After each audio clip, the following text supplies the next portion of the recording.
வணக்க மக்களே, welcome to the show. இன்னைக்கு ஷோ நம்ம பார்க்க போறது சரண்டர் அப்படின்ற ஒரு தமிழ் மூவியோட ரிவ்யூ. இந்த படம் பாத்தீங்கன்னா ஆல்ரெடி தியேட்டர்ஸ்ல ரிலீஸ் ஆன ஒரு படம். இப்போ வந்து சன் நெக்ஸ்ட் ஓடிடி ஆப்ல அவைலபிளா இருக்கு.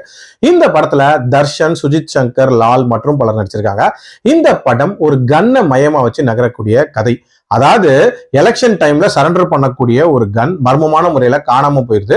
அந்த கன்னுக்கு என்ன ஆச்சு அப்படின்ற தீம்ல தான் அந்த கதை நகருது. ஆக்சுவலா அந்த கன் வந்து மன்சூர் அலிகானோட கன்னு. எலெக்ஷன் டைம்ல கன் எல்லாம் சப்மிட் பண்ணணும் அப்படின்ற மாதிரியான ஒரு ஆர்டர் போட்டிருப்பாங்க. அதனால அவரு நியரஸ்ட் போலீஸ் ஸ்டேஷன்ல வந்து சப்மிட் பண்ணுவாரு. அந்த போலீஸ் ஸ்டேஷன்ல ரைட்டரா இருக்கிறவர் தான் லால். அவர்கிட்ட தான் சப்மிட் பண்ணுவாரு. அவரும் வாங்கி வைக்கிறாரு.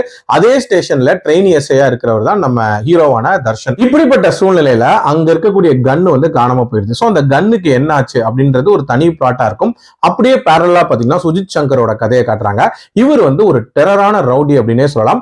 எலெக்ஷன் டியூட்டிக்காக ஒரு கட்சி பணமா 10 கோடி ரூபாய் இவர்கிட்ட கொடுத்து வச்சிருப்பாங்க.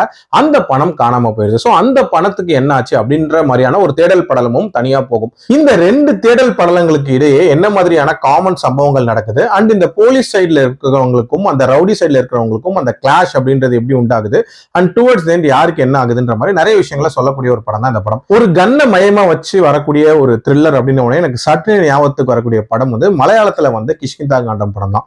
உண்மையிலே ஒரு தரமான ஒரு மிஸ்ட்ரி த்ரில்லர். அதே மாதிரியான ஒரு மிஸ்ட்ரி த்ரில்லரா தான் இந்த படத்தை எடுக்க முயற்சி பண்ணியிருக்காங்க. சொல்ல போனா இந்த படத்துல ஏகப்பட்ட லேயர்ஸ் அப்படின்ற மாதிரி கிரியேட் பண்ணியிருக்காங்க. சப்ளாட்ஸே பாத்தீங்க அப்படின்னா அவ்வளோ இருக்கும். அவ்வளோ சப்ளாட்ஸுக்கும் ஒரு லாஜிக்கலான பிகினிங் அண்ட் ஒரு லாஜிக்கலான எண்ட் அப்படின்றது கொடுத்துருப்பாங்க.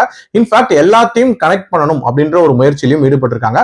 உண்மையிலே அதுக்கு பாராட்டுகள் சொல்லலாம். ஆனா அதுவே ஒரு கட்டத்துக்கு மேல இவங்களுக்கு பேக் ஃபயர் ஆயிடுச்சு அப்படின்னு சொல்லலாம். ஏன்னா அவ்வளவு சப்ளாட்ஸை பார்க்கும்போது ஒரு விதமான கன்ஃபியூஷன் உண்டாச்சு. அது மட்டும் இல்லாம சில பிளாட் அப்படின்றது தேவையே இல்லையோ அப்படின்ற மாதிரியான ஒரு ஃபீலுமே கொடுத்துச்சு. உதாரணத்துக்கு முனிஷ்காந்தோட பார்ட் அப்படின்றதெல்லாம் இந்த கதைக்கு பெரிய லெவல்ல எந்த வேல்யூ ஆடாவே இல்லை அப்படின்னே சொல்லலாம். அதே மாதிரி இந்த கன்னுக்கு என்ன ஆயிருக்கும் அப்படின்றத கூட நம்ம ரொம்ப ஈஸியா கெஸ் பண்ணிடலாம் அப்படின்னே சொல்லலாம். கிட்டத்தட்ட அதே மாதிரி தான் இருக்கும்.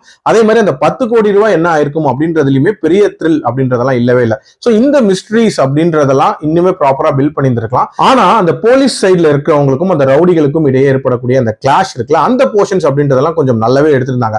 சொல்ல போனா அந்த ரவுடி சைட் செட்டப்பை பார்க்கும்போது பொல்லாதவன் மாதிரியான ஒரு செட்டப் தான் இருந்துச்சு. அந்த போர்ஷன்ஸ் எல்லாம் ஓரளவுக்கு ஓகேவா எடுத்திருந்தாங்க. பட் அந்த ரவுடி சுஜித் சங்கருக்கான முடிவு அப்படின்றதுமே வந்து ரொம்ப சப்பையா இருந்த மாதிரி இருந்துச்சு. ஏன்னா அவ்வளவு டெரரா காட்டிட்டு இவ்வளவுதானா அப்படின்ற மாதிரி முடிச்சிட்டாங்க. இது மாதிரி ஒரு சில பிரச்சனைகள் அப்படின்றது இருந்தாலும் ஓவரால் ஒரு மாதிரி கிரிப்பிங்கான ஒரு த்ரில்லர் கொடுக்கணும் அப்படின்ற மாதிரி கடைசி வரைக்கும் முயற்சி பண்ணிருக்காங்க.